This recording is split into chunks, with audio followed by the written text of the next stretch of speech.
ಕೆಲವೊಮ್ಮೆ ಜೀವನದಲ್ಲಿ ನಾನಾ ರೀತಿಯ ಸಮಸ್ಯೆಗಳು ಎದುರಾಗುತ್ತೆ. ಒಬ್ಬೊಬ್ಬರಿಗೆ ಒಂದೊಂದು ರೀತಿಯ ಸಮಸ್ಯೆಗಳು. ಕೆಲವರಿಗೆ ಹಣದ ಸಮಸ್ಯೆ ಆದ್ರೆ, ಇನ್ನು ಕೆಲವರಿಗೆ ಸಂಬಂಧಗಳ ಸಮಸ್ಯೆ, ಇನ್ನು ಕೆಲವರಿಗೆ ಕೆಲಸದ ಸಮಸ್ಯೆ. ಸಾಕಷ್ಟು ಜನರಿಗೆ ಈ ಎಲ್ಲಾ ಸಮಸ್ಯೆಗಳು ಕೂಡ ಒಟ್ಟೊಟ್ಟಿಗೆ ಕಾಡ್ತಾ ಇರುತ್ತೆ. ಹಣದ ಸಮಸ್ಯೆ ಆಗಿರಬಹುದು, ಸಂಬಂಧಗಳ ಸಮಸ್ಯೆ ಆಗಿರಬಹುದು, ಜೊತೆಗೆ ಕೆಲಸದ ಸಮಸ್ಯೆ ಆಗಿರಬಹುದು. ಇನ್ನು ಕೆಲವರಿಗೆ ಇದ್ಯಾವ ಸಮಸ್ಯೆ ಕೂಡ ಇರೋದಿಲ್ಲ. ಕೆಲಸ ಚೆನ್ನಾಗಿರುತ್ತೆ, ಸಂಬಂಧಗಳು ಚೆನ್ನಾಗಿರುತ್ತೆ, ಜೊತೆಗೆ ಹಣ ಕೂಡ ಚೆನ್ನಾಗಿ ಇರುತ್ತೆ ಅವರ ಜೀವನದಲ್ಲಿ. ಆದ್ರೂ ಕೂಡ ಇಂತಹ ವ್ಯಕ್ತಿಗಳಿಗೆ ಏನೋ ಒಂದ್ ರೀತಿ ಮನಸ್ಸಿನಲ್ಲಿ ಖಾಲಿ ಖಾಲಿ ಅನ್ನಿಸ್ತಾ ಇರುತ್ತೆ. ಏನೋ ಒಂದ್ ರೀತಿ ಏನೋ ಒಂದ್ ರೀತಿ ಅವರು ಡಿಸ್ಕನೆಕ್ಟೆಡ್ ಫೀಲ್ ನಲ್ಲಿ ಇರ್ತಾರೆ. ಅವರ ಒಂದು ಸೋಲ್ ನಿಂದ ಡಿಸ್ಕನೆಕ್ಟೆಡ್ ಆಗಿರ್ತಾರೆ. ಅಂದ್ರೆ ಅವರ ಒಂದು ಆತ್ಮದಿಂದ ಸಂಪರ್ಕವನ್ನ ಕಳ್ಕೊಂಡ್ಬಿಟ್ಟಿರ್ತಾರೆ. ಸೊ ಯಾಕೆ ಈ ರೀತಿ ಆಗತ್ತೆ? ಯಾಕೆ ಈ ಒಂದು ಆತ್ಮದ ಜೊತೆ ಸಂಪರ್ಕವನ್ನ ಕಳ್ಕೊಂಡ್ಬಿಡ್ತಾರೆ ಕೆಲವರು ಅಂತ ನಾವು ಕಳೆದ ವಿಡಿಯೋನಲ್ಲಿ ತಿಳ್ಕೊಂಡಿದೀವಿ. ಇವತ್ತಿನ ವಿಡಿಯೋನಲ್ಲಿ ನಾವು ಈ ರೀತಿ ನಮ್ಮ ಆತ್ಮದ ಜೊತೆ ಸಂಪರ್ಕವನ್ನ ಕಳ್ಕೊಂಡಾಗ ಏನೆಲ್ಲ ಲಕ್ಷಣಗಳು ಕಾಣುತ್ತೆ ಅಂತ ನಾವು ನೋಡ್ತಾ ಹೋಗೋಣ. 5 ಪ್ರಮುಖ ಲಕ್ಷಣಗಳು. ಆತ್ಮದ ಜೊತೆ ನಾವು ಸಂಪರ್ಕವನ್ನ ಕಳೆದುಕೊಂಡಾಗ ಯಾವ 5 ಪ್ರಮುಖ ಲಕ್ಷಣಗಳು ಅಥವಾ ಸಂಕೇತಗಳು ನಮ್ಮಲ್ಲಿ ಕಾಣಿಸ್ಕೊಳ್ಳುತ್ತೆ ಅಂತ ನಾವು ಸರಳವಾಗಿ ಇವತ್ತಿನ ವಿಡಿಯೋನಲ್ಲಿ ತಿಳ್ಕೊಳ್ತಾ ಹೋಗೋಣ. Welcome back to my YouTube channel. ನೀವು ನೋಡ್ತಾ ಇರಾ positive vibes Karnataka YouTube channel. ನಾನು ನಿಮ್ಮ Chaitra, counselling psychologist and narcissism recovery coach.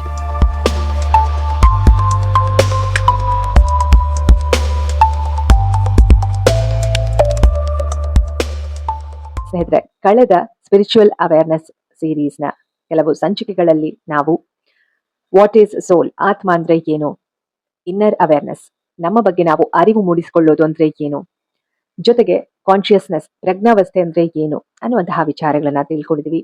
ಇದರ ಜೊತೆಗೆ ಕಳೆದ ಸ್ಪಿರಿಚುವಲ್ ಅವೇರ್ನೆಸ್ ಸಂಚಿಕೆಯಲ್ಲಿ ನಾವು ಆತ್ಮ ಸಾಯೋದಕ್ಕೆ ಯಾವಾಗ ಆರಂಭ ಆಗತ್ತೆ, ಅಥವಾ ನಿಜವಾಗ್ಲೂ ಆತ್ಮಕ್ಕೆ ಸಾವಿದೆಯಾ, ಅಥವಾ ಆತ್ಮದ ಜೊತೆ ನಮ್ಮ ಒಂದು ಸಂಪರ್ಕ ಕಡಿಮೆ ಆಗ್ತಾ ಹೋಗುತ್ತಾ ಅನ್ನುವಂತಹ ಪ್ರಶ್ನೆಗಳಿಗೆ ಉತ್ತರವನ್ನ ಕಂಡುಕೊಳ್ಳುವಂತಹ ಪ್ರಯತ್ನವನ್ನ ಮಾಡಿದೀವಿ.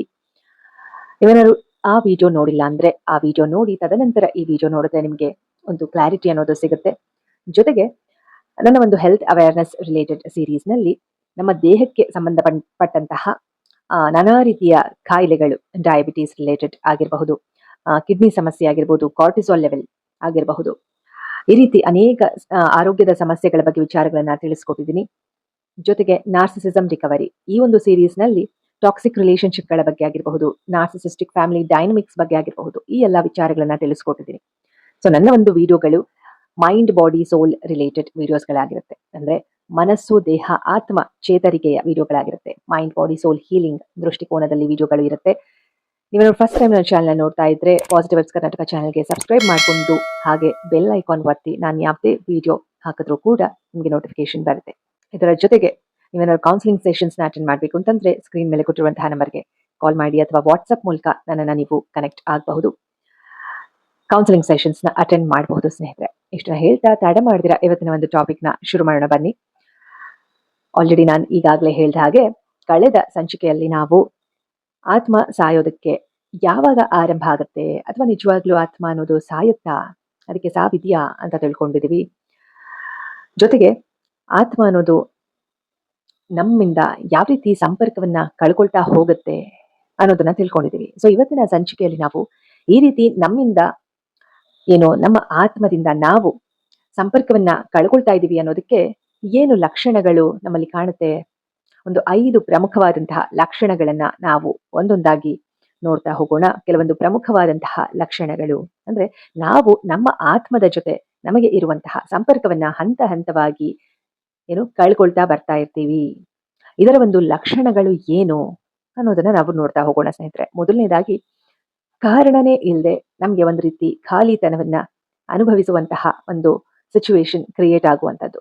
ಅಂದ್ರೆ ಈ ವಿಡಿಯೋ ಶುರುನಲ್ಲೇ ನಾನು ನಿಮ್ಗೆ ಹೇಳಿದೆ, ಕೆಲವರಿಗೆ ಹಣದ ಸಮಸ್ಯೆ ಇರಬಹುದು, ಕೆಲವರಿಗೆ ಕೆಲಸದ ಸಮಸ್ಯೆ ಇರಬಹುದು, ಇನ್ನು ಕೆಲವರಿಗೆ ಸಂಬಂಧಗಳ ಸಮಸ್ಯೆ ಇರಬಹುದು, ಇನ್ನು ಕೆಲವರಿಗೆ ಎಲ್ಲದರ ನಾನೆಲ್ಲ ಸಮಸ್ಯೆಗಳು ಹೇಳಿದೆ, ಈ ಎಲ್ಲಾ ಸಮಸ್ಯೆಗಳ ಒಂದು ತೊಂದರೆ ಇರಬಹುದು. ಆದರೆ ಇನ್ನು ಕೆಲವೊಂದಷ್ಟು ಜನರಿಗೆ ಇದು ಯಾವುದೇ ಸಮಸ್ಯೆ ಇಲ್ಲದೆ ಇದ್ರೂ ಕೂಡ ನೆಮ್ಮದಿ ಅನ್ನೋದು ಇರೋದಿಲ್ಲ. ಹಣದ ಸಮಸ್ಯೆ ಇರೋದಿಲ್ಲ, ಯಾವುದೇ ಸಂಬಂಧಗಳ ಸಮಸ್ಯೆ ಇರೋದಿಲ್ಲ, ಜೊತೆಗೆ ಯಾವುದೇ ರೀತಿಯ ಕೆಲಸದ ಸಮಸ್ಯೆ ಇರೋದಿಲ್ಲ, ಒತ್ತಡ ಇರೋದಿಲ್ಲ. ಆದ್ರೂ ಕೂಡ ಒಂದು ರೀತಿ ಎಂಪ್ಟಿನೆಸ್, ಒಂದು ರೀತಿ ಖಾಲಿತನ ಅನುಭವಿಸ್ತಾ ಇರ್ತಾರೆ.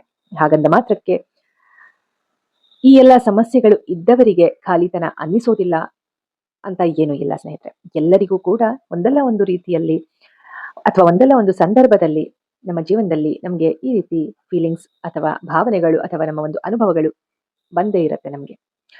ಒಂದು ರೀತಿ ಎಂಟಿನೆಸ್, ಒಂದು ರೀತಿ ಖಾಲಿತನ ಅನುಭವಿಸ್ತಾ ಇರ್ತೀವಿ. ಕೆಲವರಿಗೆ ಕಾರಣನೇ ಇಲ್ದಿರ ಈ ರೀತಿ ಖಾಲಿತನ ಅನುಭವಿಸುವಂತಹ ಒಂದು ಸನ್ನಿವೇಶ. ಈ ರೀತಿ ಏನಾದ್ರೂ ನಿಮಗೂ ಕೂಡ ಅನ್ನಿಸ್ತಾ ಇದ್ರೆ, ನೀವು ನಿಮ್ಮ ಆತ್ಮದ ಜೊತೆ ಸಂಪರ್ಕವನ್ನ ಕಡಿಮೆ ಮಾಡ್ಕೊಳ್ತಾ ಇದ್ದೀರಿ ಅನ್ನುವಂತಹ ಲಕ್ಷಣ ಆಗಿರ್ಬೋದು. ಅದಕ್ಕೆ ಏನೆಲ್ಲ ಪರಿಹಾರಗಳು ಅದನ್ನು ಕೂಡ ನಿಮ್ಗೆ ಮುಂಬರುವ ವಿಡಿಯೋಗಳಲ್ಲಿ ತಿಳಿಸ್ಕೊಡ್ತಾ ಹೋಗ್ತೀನಿ. ಇವಾಗ ನಾವಿಲ್ಲಿ ಕಾರಣ ಇಲ್ದಿರ ಯಾವ ರೀತಿ ನಮ್ಗೆ ಖಾಲಿತನ ಅನ್ಸುತ್ತೆ ಅಂತ ನಾವು ನೋಡ್ತಾ ಹೋದ್ರೆ, ಕೆಲವೊಮ್ಮೆ ನಮ್ಮ ಜೀವನದಲ್ಲಿ ಎಲ್ಲವೂ ಇರುತ್ತೆ. ನಮ್ಗೆ ಏನೆಲ್ಲ ಬೇಕು ಎಲ್ಲವೂ ದೇವ್ರು ಕೊಟ್ಟಿರ್ತಾನೆ. ಕುಟುಂಬ, ಸ್ನೇಹಿತರು, ಕೆಲಸ ಎಲ್ಲವನ್ನೂ ದೇವ್ರು ಕೊಟ್ಟಿರ್ತಾನೆ. ಆದ್ರೆ ನಮ್ಮೊಳಗಡೆ ಮಾತ್ರ ಏನೋ ಒಂದು ರೀತಿ ಖಾಲಿಯಾದಂತೆ ಅನ್ನಿಸ್ತಾ ಇರುತ್ತೆ. ಈ ರೀತಿಯ ಒಂದು ಅನುಭವ ಕೆಲವರಲ್ಲಿ ಆಗ್ತಾ ಇರುತ್ತೆ. ಅದಕ್ಕೆ ಸ್ಪಷ್ಟವಾದ ಕಾರಣ ನಮ್ಗೆ ಸಿಗೋದಿಲ್ಲ. ಅದನ್ನ ನಾವೇ ಕಂಡುಕೊಳ್ಬೇಕಾಗುತ್ತೆ. ಇಮಿಡಿಯೇಟ್ ಆಗಿ ನಮ್ಗೆ ಗೊತ್ತಾಗೋದಿಲ್ಲ ಯಾವ ಕಾರಣಕ್ಕೋಸ್ಕರ ಈ ರೀತಿ ನಮ್ಗೆ ಎಂಟಿನೆಸ್ ಅನ್ನಿಸ್ತಾ ಇದೆ, ಏನೋ ಕಳ್ಕೊಂಡಂಗೆ ಅನ್ನಿಸ್ತಾ ಇದೆಯಲ್ಲ ಅಂತ ಅನ್ನಿಸ್ತಾ ಇರುತ್ತೆ. ಯಾತಕ್ಕೆ ಅಂತ ಗೊತ್ತಿರೋದಿಲ್ಲ. ಇದು ಆತ್ಮದೊಂದಿಗಿನ, ಅಂದ್ರೆ ನಮ್ಮ ಜೊತೆ, ನಮ್ಮೊಳಗಡೆ ಇರುವಂತಹ ಆತ್ಮದ ಜೊತೆ ನಾವು ಸಂಪರ್ಕವನ್ನ ಕಳ್ಕೊಳ್ತಾ ಇರ್ತೀವಿ. ಇದರಿಂದ ಏನಾಗುತ್ತೆ, ಆತ್ಮದೊಂದಿಗೆ ನಮಗೆ ಇರುವಂತಹ ಸಂಪರ್ಕ ದುರ್ಬಲವಾಗುತ್ತೆ. ಇದು ಕೂಡ ಒಂದು ಸಂಕೇತ ಅಂತ ಹೇಳಬಹುದು ಸ್ನೇಹಿತರೆ. ಒಂದ್ ರೀತಿ ಖಾಲಿತನ ಅನುಭವಿಸುವಂತದ್ದು ನಮ್ಮ ಆತ್ಮದ ಜೊತೆ ನಾವೇ ಸಂಪರ್ಕವನ್ನ ಕಳ್ಕೊಳ್ತಾ ಇದೀವಿ ಅನ್ನುವಂತಹ ಒಂದು ಸಂಕೇತ, ಸೈನ್ ಅಂತ ನಾವು ಹೇಳಬಹುದು. ಇನ್ನು ಎರಡನೇದಾಗಿ, ಸಣ್ಣ ಸಂತೋಷಗಳನ್ನು ಕೂಡ ಅನುಭವಿಸೋದಕ್ಕೆ ಆಗೋದಿಲ್ಲ. ಏನೋ ಒಂದು ಸಣ್ಣ ಪುಟ್ಟ ವಿಷಯಗಳಲ್ಲಿ ಖುಷಿ ಪಡೋದನ್ನ ನಾವು ತುಂಬಾ ಜನರಲ್ಲಿ ನೋಡಿರ್ತೀವಿ. ಆದ್ರೆ ಕೆಲವರಲ್ಲಿ ಯಾವುದೇ ಒಂದು ಸನ್ನಿವೇಶಕ್ಕೂ ಕೂಡ ಅಥವಾ ಯಾವುದೇ ಒಂದು ಒಳ್ಳೆಯ ರೀತಿಯ ಸಿಚುವೇಶನ್ಸ್ ಎದುರಾದ್ರೂ ಕೂಡ ಇವರು ಅದರಿಂದ ಖುಷಿ ಪಡೋದೇ ಇಲ್ಲ.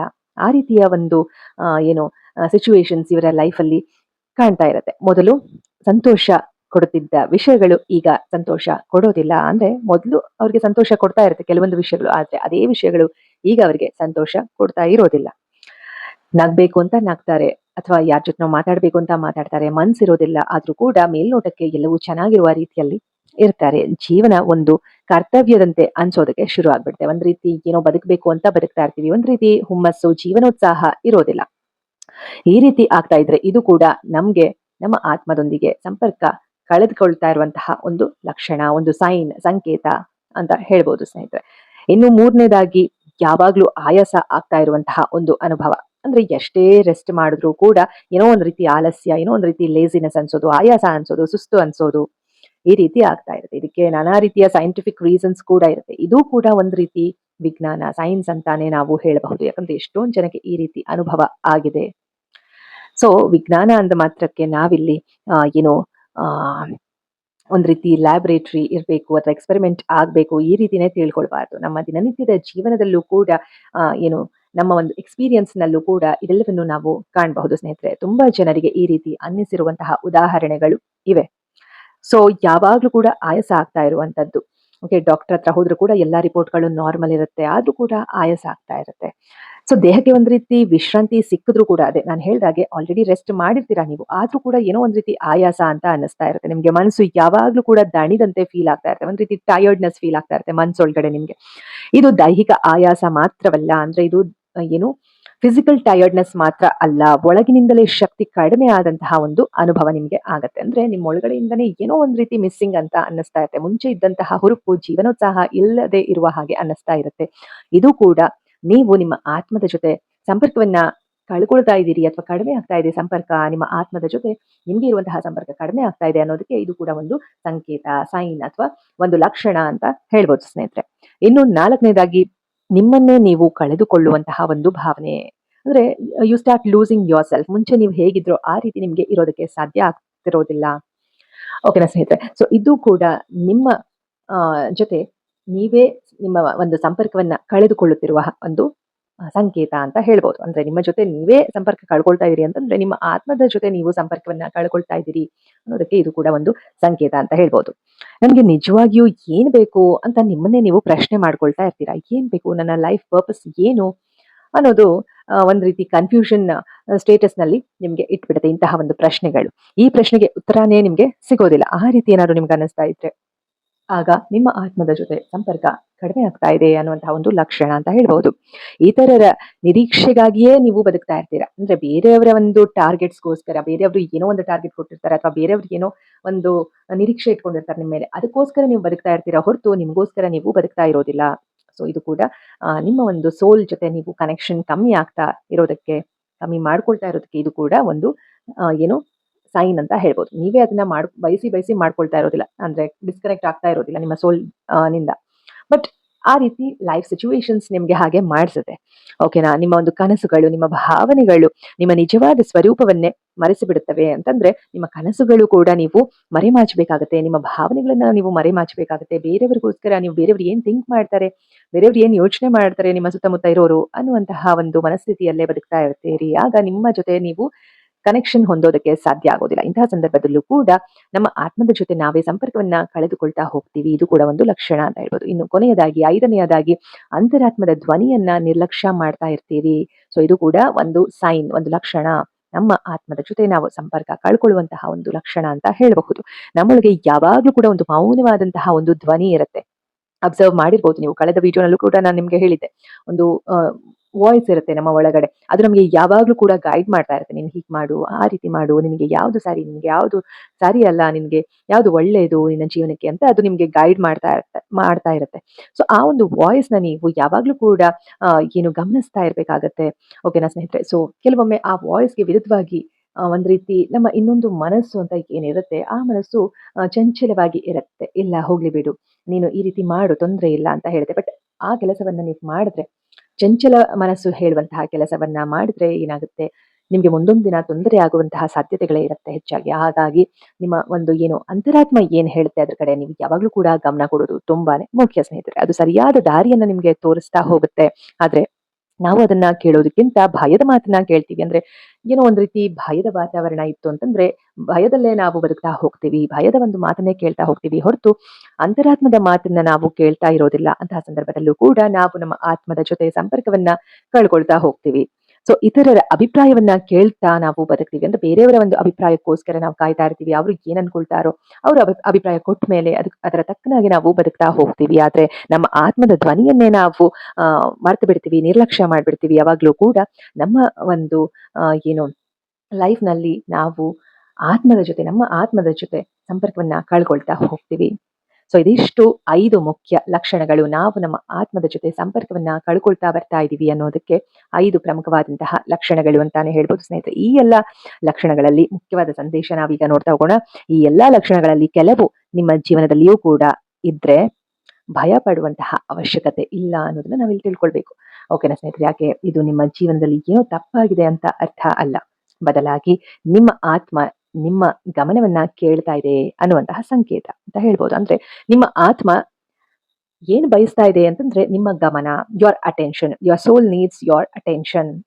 ಹಾಗಾಗಿ ಭಯ ಪಡುವಂತಹ ಅವಶ್ಯಕತೆ ಇಲ್ಲ. You just have to give some time to listen to your inner voice ಅಂತ ಹೇಳ್ಬೋದು ಸ್ನೇಹಿತರೆ. ಸೊ ನಾವು ಹೊರಗಿನ ಪ್ರಪಂಚವನ್ನ ಬದಲಾಯಿಸೋದಕ್ಕಂತೂ ಸಾಧ್ಯ ಇಲ್ಲ ಅಲ್ವಾ? ಆದ್ರೆ ನಮ್ಮೊಳಗೆ ಸಂಪರ್ಕವನ್ನ ಮತ್ತೆ ಬೆಳೆಸ್ಕೊಳ್ಳೋದಕ್ಕೆ ನಮ್ಮ ಕೈಲಿ ಖಂಡಿತವಾಗಿಯೂ ಸಾಧ್ಯ ಇದೆ ಅಂತಾನೆ ನಾವು ಹೇಳ್ಬೋದು ಸ್ನೇಹಿತರೆ. ಸೊ ಕೊನೆಯದಾಗಿ, ನಮ್ಮ ಆತ್ಮ ಯಾವಾಗ್ಲೂ ಕೂಡ ನಮ್ಮೊಂದಿಗೆ ಇದ್ದೇ ಇರುತ್ತೆ. ಪ್ರತಿಯೊಬ್ಬರಲ್ಲೂ ಕೂಡ ಆತ್ಮ ಅನ್ನೋದು ಇದ್ದೇ ಇರುತ್ತೆ.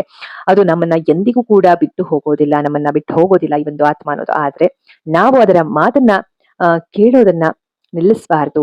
ಅಂದ್ರೆ ಆತ್ಮ ಹೇಳುವಂತಹ ಮಾತುಗಳನ್ನ ನಾವು ಕೇಳ್ತಾ ಇರ್ಬೇಕು. ಅಕಸ್ಮಾತ್ ನಿಲ್ಸಿದ್ರು ಕೂಡ ನಾವು ಅದರ ಮಾತನ್ನ ನಿಲ್ಲಿಸಬಹುದು. ಆದ್ರೆ ಜೀವನದಲ್ಲಿ ಏನಾಗುತ್ತೆ, ಒಂದಲ್ಲ ಒಂದು ಟೈಮ್ ಅಲ್ಲಿ ಮತ್ತೆ ನಮ್ಗೆ ಜೀವನ ಪಾಠ ಕಲಿಸ್ತಾನೆ ಹೋಗುತ್ತೆ, ಬಡಿದು ಎಬ್ಬಿಸುತ್ತೆ. ನಮ್ಮ ಅಂತರಾತ್ಮ ನಮ್ಮನ್ನ ಬಡಿದು ಎಬ್ಬಿಸುತ್ತೆ. ಸಾಕಷ್ಟು ಏಳು ಬೀಳುಗಳು ನಾವು ನೋಡ್ತಾ ನೋಡ್ತಾ, ಇಲ್ಲ ನನ್ನ ಅಂತರಾತ್ಮದ ಮಾತನ್ನ ನಾನು ಕೇಳಬೇಕಾಗಿತ್ತು ಅಂತ ಒಂದಲ್ಲ ಒಂದು ಸಮಯದಲ್ಲಿ ನಮ್ಗೆ ಅನ್ಸೋದಕ್ಕೆ ಶುರು ಆಗುತ್ತೆ. ಹಾಗಾಗಿ it's not too late, it's never too late ಅಂತ ಹೇಳ್ತೀವಲ್ವಾ? ಸೊ ಈಗ್ಲಿಂದಾನೇ ನೀವು ನಿಮ್ಮ ಅಂತರಾತ್ಮದ ಏನು ಧ್ವನಿಯನ್ನ ಕೇಳೋದಕ್ಕೆ ಪ್ರಾರಂಭಿಸಿದ್ರು ಕೂಡ ಒಳ್ಳೆಯ ಜೀವನ ನಿಮ್ದಾಗತ್ತೆ. ನಿಮ್ದ ಎಲ್ಲರದ್ದು ಕೂಡ ಆಗತ್ತೆ. ನಾವೆಲ್ಲರೂ ಕೂಡ ಅಂತರಾತ್ಮದ ಮಾತನ್ನ ಕೇಳಿಸ್ಕೊಳ್ಬೇಕು ಅಂತ ಹೇಳೋದಕ್ಕೆ ಇಷ್ಟಪಡ್ತೀನಿ. ಸೊ ಮೊದಲು ನಿಮ್ಮೊಳಗಡೆ ನೋಡಿ, ಅಂದ್ರೆ ನಮ್ಮ ಒಂದು ಧ್ವನಿಯನ್ನ ನಾವು ನೋಡ್ತಾ ಹೋಗ್ಬೇಕು. ಆಮೇಲೆ ಬೇರೆಯವರ ಒಂದು ಅಭಿಪ್ರಾಯಗಳನ್ನ ನಾವು ಸ್ವೀಕರಿಸಬೇಕಾಗತ್ತೆ ಸ್ನೇಹಿತರೆ. ಹಾಗಂತ ಹೇಳಿ ನಾವು ಹೇಳಿದ್ದೆಲ್ಲ ಸರಿ ಸರಿ ಅಥವಾ ನಾವು ಮಾಡಿದ್ದೇ ಸರಿ ಅಂತ ಹೇಳಿ ಕೂಡ ಆ ರೀತಿ ಕೂಡ ನಡ್ಕೊಳ್ಳೋದು ತಪ್ಪಾಗುತ್ತೆ. ಯಾವುದು ಸರಿ, ಯಾವುದು ತಪ್ಪು ಅನ್ನುವಂತಹ ವಿಶ್ಲೇಷಣೆಯನ್ನ ಮಾಡುವಂತಹ ಕೇಪಬಿಲಿಟಿನ ನಾವು ಬೆಳೆಸ್ಕೊಳ್ಬೇಕಾಗುತ್ತೆ ಸ್ನೇಹಿತರೆ. ನಿಮ್ಮ ಆತ್ಮ ಮತ್ತೆ ನಿಮ್ಮನ್ನ ಕರೀತಾ ಇರ್ಬೋದು. ಸೊ ನಿಮಗೂ ಕೂಡ ಈ ರೀತಿ ಏನಾದ್ರು ಡಿಸ್ಕನೆಕ್ಷನ್ ಅಂತ ಅನ್ನಿಸ್ತಾ ಇದೆ ಅಂದ್ರೆ, if you are feeling disconnected from your soul, you can still connect with your soul. ನೀವು ಕೂಡ ಇನ್ನೂ ಕಾಲ ಮಿಂಚಿಲ್ಲ, ಈಗಲೂ ಕೂಡ ನೀವು ನಿಮ್ಮ ಸೋಲ್ ಜೊತೆ ಕನೆಕ್ಟ್ ಆಗಬಹುದು. ಓಕೆನಾ ಸ್ನೇಹಿತರೆ? ಸೊ ಮುಂದಿನ ವಿಡಿಯೋನಲ್ಲಿ ನಾವು ನಿಮ್ಮ ಆತ್ಮದೊಂದಿಗೆ ಮತ್ತೆ ಹೇಗೆ ನೀವು ಸಂಪರ್ಕ ಬೆಳೆಸಬಹುದು ಅಂತ ನೋಡ್ತಾ ಹೋಗೋಣ. ಅಂದ್ರೆ ಹೇಗೆ ಸಂಪರ್ಕವನ್ನ ಸಾಧಿಸೋದು, ಮತ್ತೆ ನಮ್ಮ ಆತ್ಮದ ಜೊತೆ ಹೇಗೆ ಕನೆಕ್ಟ್ ಆಗೋದು, ರೀಕನೆಕ್ಟ್ ಆಗೋದು ಅಂತ ನಾವು ನೋಡ್ತಾ ಹೋಗೋಣ. ಓಕೆನಾ? ಸೊ ಈ ಒಂದು ವಿಷಯದ ಬಗ್ಗೆ ಸರಳವಾಗಿ ನಾವು ಮುಂದಿನ ವಿಡಿಯೋನಲ್ಲಿ ತಿಳ್ಕೊಳ್ತಾ ಹೋಗೋಣ. ಇವತ್ತಿನ ವಿಡಿಯೋ ನಿಮ್ಮೆಲ್ರಿಗೂ ಇಷ್ಟ ಆಯ್ತು ಅಂತಂದ್ರೆ ಲೈಕ್ ಮಾಡೋದನ್ನ ಮರಿಬೇಡಿ. ಹಾಗೆ ನಿಮ್ಮ ಅನಿಸಿಕೆ ಅಭಿಪ್ರಾಯಗಳನ್ನ ಕಾಮೆಂಟ್ ಮೂಲಕ ತಿಳಿಸಿ. ಹಾಗೆ ಈ ಒಂದು ವಿಡಿಯೋ ಇಷ್ಟ ಆಗಿದ್ರೆ ನಿಮ್ಮ ಪ್ರೀತಿ ಪಾತ್ರರಿಗೆ ಶೇರ್ ಮಾಡಿ. ಹಾಗೆ ನೀವೇನಾದ್ರು ಕೌನ್ಸಿಲಿಂಗ್ ಸೆಷನ್ಸ್ ಅಟೆಂಡ್ ಮಾಡಬೇಕು ಅಂತಂದ್ರೆ ಸ್ಕ್ರೀನ್ ಮೇಲೆ ಕೊಟ್ಟಿರುವಂತಹ ನಂಬರ್ಗೆ ಕಾಲ್ ಮಾಡಿ ಕೌನ್ಸಿಲಿಂಗ್ ಸೆಷನ್ಸ್ ಅಟೆಂಡ್ ಮಾಡಿ. ನೀವೇನಾದ್ರು ಇನ್ನೂ ಕೂಡ ಚಾನಲ್ಗೆ ಸಬ್ಸ್ಕ್ರೈಬ್ ಆಗಿಲ್ಲ ಅಂತಂದ್ರೆ ಈ ಕೂಡಲೇ ಪಾಸಿಟಿವ್ ವೈಬ್ಸ್ ಕರ್ನಾಟಕ ಚಾನಲ್ಗೆ ಸಬ್ಸ್ಕ್ರೈಬ್ ಮಾಡ್ಕೊಳ್ಳಿ. ಸಾಕಷ್ಟು ಪ್ರಯೋಜನ ಪಡ್ಕೊಳ್ಳುವಂತಹ ವಿಡಿಯೋಗಳು, ಯೂಸ್ಫುಲ್ ವಿಡಿಯೋಸ್ಗಳು ನೀವು ನೋಡ್ತಾ ಹೋಗಬಹುದು. ಹೆಲ್ತ್ ರಿಲೇಟೆಡ್ ಸೀರೀಸ್ ಆಗಿರ್ಬೋದು, ನಾರ್ಸಿಸಮ್ ರಿಕವರಿ ರಿಲೇಟೆಡ್ ಸೀರೀಸ್ ಆಗಿರಬಹುದು, ಜೊತೆಗೆ ಈ ಒಂದು ಸ್ಪಿರಿಚುವಲ್ ಅವೇರ್ನೆಸ್ ರಿಲೇಟೆಡ್ ಸೀರೀಸ್ಗಳಾಗಿರ್ಬೋದು. ಈ ಎಲ್ಲ ವಿಚಾರಗಳ ಬಗ್ಗೆ ನೀವು ತಿಳ್ಕೊಳ್ತಾ ಹೋಗ್ಬೋದು. ಮೈಂಡ್, ಬಾಡಿ, ಸೋಲ್ ಹೀಲಿಂಗ್ ಈ ಒಂದು ವಿಡಿಯೋಗಳನ್ನ ನೀವು ನೋಡ್ತಾ ಹೋಗಿ ಅದರ ಒಂದು ಪ್ರಯೋಜನವನ್ನ ಪಡ್ಕೊಳ್ಳಿ ಅಂತ ಹೇಳ್ತಾ ವಿಡಿಯೋ ಕೊನೆ ಹಂತಕ್ಕೆ ಬಂದಿದ್ದೀವಿ. Awareness is the beginning of your healing journey. Take care of your mind, body, soul and your heart. Be kind to your mind, body, soul and your heart. Think positive, be an optimist. Life is beautiful and make the most of it. ಮುಂದಿನ ವಿಡಿಯೋದಲ್ಲಿ ಮತ್ತೊಂದು ಒಳ್ಳೆಯ ವಿಚಾರದೊಂದಿಗೆ ಮುಂದೆ ಬರ್ತೀನಿ. ಅಲ್ಲಿವರೆಗೂ take care of your self. ಎಲ್ಲರಿಗೂ ಶುಭವಾಗಲಿ. ಧನ್ಯವಾದಗಳು.